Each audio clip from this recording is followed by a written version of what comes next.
Welcome, boys. In this video, we're going to take a look at the interior of this 2003 Lincoln Town Car. This is a collaboration video with Panzer Platform and the rest of the boys who have Panther body cars doing their interior tour. So if you're a subscriber of mine, this channel needs no introduction. So after you watch my video, go ahead and look down in the description below and check out the other videos that the other boys are doing. And if you have come here from one of those other videos, one of those other channels, welcome.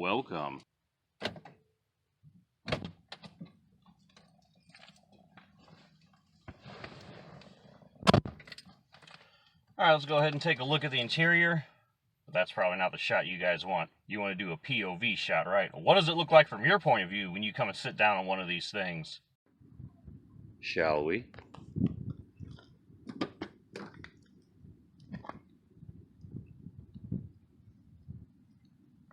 But before we get in, look at these seats. 17 years old. And they are clean. They are soft. They are not cracked. They are mint. This thing also has the WeatherTech weather stripping floor mats. This is one piece. It runs all the way from this footwell over the transmission hump here over into the other footwell. So we've got a mat, and then under it, the WeatherTech. Goes for the front and the back, where we do have a mat that protects the factory carpet mat, which protects the WeatherTech. Also one piece that runs through the entire footwell. And on our door here, managed to find a gold stylized Executive Series. I was on the B pillar of an older town car at the pick and pull, so I grabbed one for this side, one for that door, and then affixed them in place. We have window controls, our locks for the windows, power seats, mirror control. We have a little storage guy on the armrest here. Just some sunglasses in this one, but you can put whatever you want in there. And a little storage door pocket below. Always keep your koozies in here. You might go to a beer drinking party and you don't want to be without one. So, pro tip, always keep a koozie in your car. Fuel release, trunk release, door speaker, and the courtesy lights in these cars are green. And we'll show you what that looks like through the power of video editing at night. Now, it's now nighttime. So this is going to be your POV as we come in at night.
And now back during the daylight in the land of the living and the visible.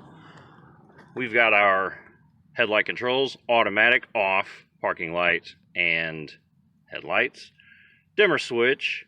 We have the foot pedal control here. This will move the pedals closer to you and further away from you respectively. Up moves the pedals away.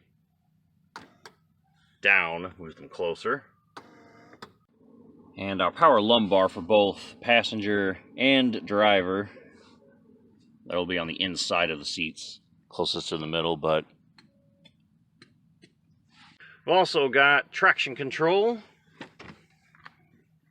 steering wheel controls,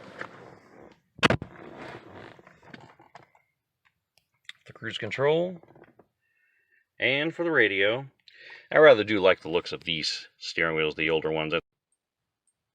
Although I will say, I do like how the new ones do have a tachometer. Which, as you can see, this one does not. Not even a digital one. So this particular specimen does have 48,000 miles on it. Fuel economy, this thing gets a whopping 13.3 miles per gallon. Still probably better than my Crown Vic, though. And moving on with the interior, here is our radio, our analog clock. We do have an auto dimming mirror. It goes to the sun visor. A mirror. And it is lighted. These are blue LEDs. Surprisingly, you can actually see those during the day. And we get an extra visor underneath that. So you can really run dual visors if you wanted to. You can be protected from the sun, from the front, and from the side. And for a fun part about the radio bit, so this is how we can rock tunes in this thing in the modern day. So we take a blank radio station, right? We remove the cigarette lighter, and I've got one of these guys. Also have one of these on my BMW. Works quite well. Plug it in. This is 88.5. Starting up. Voltage is normal. Waiting for connection. Music. 88.5, and now we have tunes that we can listen to, stored in this USB flash drive that we can pick up on the car's stereo through the radio station.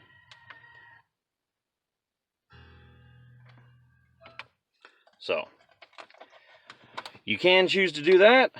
Of course, it also has a CD player, regular AM, FM, cassette deck, automatic climate control unrelated to our entertainment, but we do have it. Glove box does lock with the key.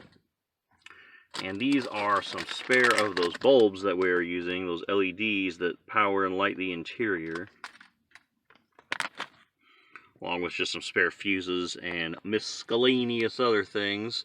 Our good old Harbor Freight flashlight is back there, by the way. You never have too many napkins, because if you spill something to drink, you're going to want to wipe those up. And for the cup holders,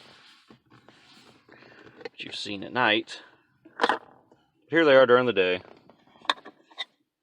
And one of the most amazing things about this car, my favorite part of the interior, is the armrest.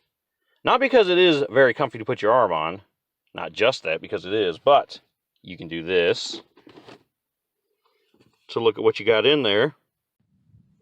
Or you can do this. Can't do it at the same time, though. But they have somehow designed this amazing bit of high-tech sorcery that allows one to open the armrest from either side, which I think is fantastic. I wish more cars did that. You know how hard it is on the Vet whenever I'm driving and I want to have Katie or anybody in the passenger seat, hey, reach in the armrest and grab something. Well, it opens like this, and then they can't see it, and they're like, what am I looking for? This, right here. More cars need to do this. And of course the passenger door panel is very similar to the driver, just not with as many controls, but we do still have our storage cubby here, sunglasses or whatever. We have a little map and a koozie. The map in case you're on a road trip and get lost, because this car being so old doesn't come with any sort of navigation infotainment system. But of course there are modern remedies for that. There is another power outlet here, not a cigarette lighter, but just your 12-volt power supply. And of course in here we do have an old TomTom navigation unit, so you can power that up and still navigate around should you need to. But that fails.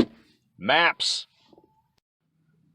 And before we go between the two front seats, these guys, cut these off of another Lincoln while at pick and pull, and what these are for is in case you're working on the car or you have the key in the ignition, it turns into the on position.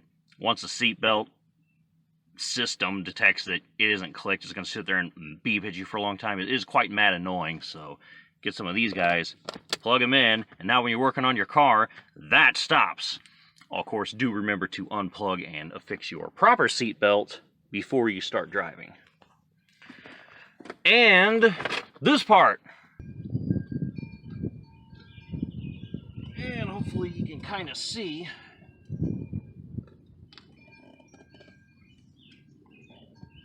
This is how you would be sitting in here as an adult. So hopefully it picks up the top of my head. But I still have a few inches before I hit the headliner. Knees are all up in the dash, but you can't sit here. Not comfortably for anyone. Trust me, if you put an adult up here, nobody in the front seat is going to be happy. It's going to be a bad time for everyone. But if you're a kid, yeah. But I will say, with the column shifter and everything there, it is at least easy to get in and out of. Slide right in and out. And lastly, our tour ends with the back seat. So we do have an ashtray on each door in the back, along with a window control. Small little door pocket. Got a pocket back here for sunshades, maps, I don't know, thin pieces of paper, court documents, whatever you want to put in there, I suppose. And now this one happens to have a pillows and blankets draped over the seats for two reasons. One, it will protect it from wear, but also the Verge, a dog, likes to sit in here and go for rides, and so we want to keep his hair off the leather and his claws, but it is mint underneath.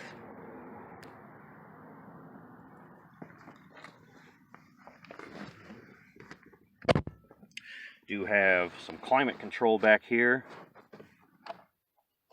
Assuming this is similar to the BMWs, which is actually blue and red, I'm assuming this would be cold and down would be warm, or that could be on and off.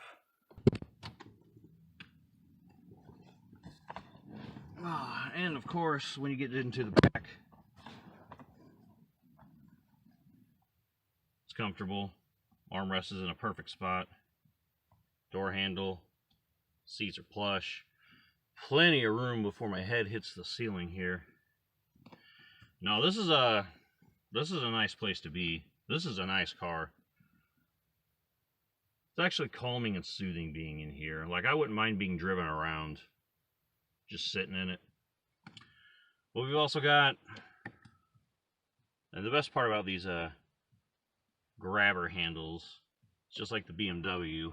You pull them down and let go, they slowly go back up. None of that slamming nonsense. And of course, you got a hook for your suits or what other type of clothing you want to put up in there. Green light. Yeah, the back seat's not too bad. I'd sit back here. And that concludes our interior tour of the 2003 Lincoln Town Car. I'd like to give a special thanks to Panzer Platform for allowing me this opportunity to participate in this interior tour collaboration with him and the rest of the Panther Platform community enthusiasts out there. So if you're new and you like what you saw, consider subscribing. If you're one of my subscribers and you watch this video first, make sure you go down into the description and check out the links to the other channels that the other boys are showing out there with their interior tours. Thanks for watching, guys. Peace.